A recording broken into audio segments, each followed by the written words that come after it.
નવા વર્ષની શરૂઆત એટલે કે 1 જાન્યુઆરી અને પૂર્વે 31 અલગ અલગ જગ્યા પર પાર્ટી શાર્ટી એટલે કે સેલિબ્રેશન થતા હોય.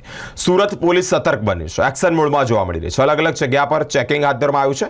2 વ્હીલર અને 4 વ્હીલર ગાડીઓનું પણ ચેકિંગ હાથ ધરવામાં આવ્યું છે. ડેકી પણ ચેક કરવામાં આવી છે. સાથે જ જરૂરિયાત ડોક્યુમેન્ટ પણ વાહન ચાલકો પાસેથી માંગવામાં આવ્યા છે. એટલે કે સુરત પોલીસ એક્ટિવ મોડમાં છે. નશા કરેલા વ્યક્તિઓને સામે કડક કાયદેસરની કાર્યવાહી પણ હાથ ધરવામાં આવી છે. સુરત પોલીસ દ્વારા નશા કરેલા લોકોને એટલે કે જે લોકો દારૂ પીધેલી હાલતમાં છે તે લોકોની સામે કાયદેસરની કાર્યવાહી પણ હાથ ધરવામાં આવી છે. 31ને લઈને એસઓજીની સમગ્ર ટીમ અત્યારે SVNITથી લઈને ડુમ્મસ રોડ ત્યારબાદ ગૌરવપથ રોડ ઉપર સતત ચેકિંગ ચાલી રહ્યું છે.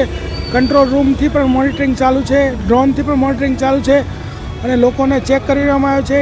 એન્ટી ડ્રગ્સ કિટનો પણ યુઝ કરવામાં આવ્યો છે અને બ્રેથ એનાલાઇઝર પણ યુઝ થાય છે.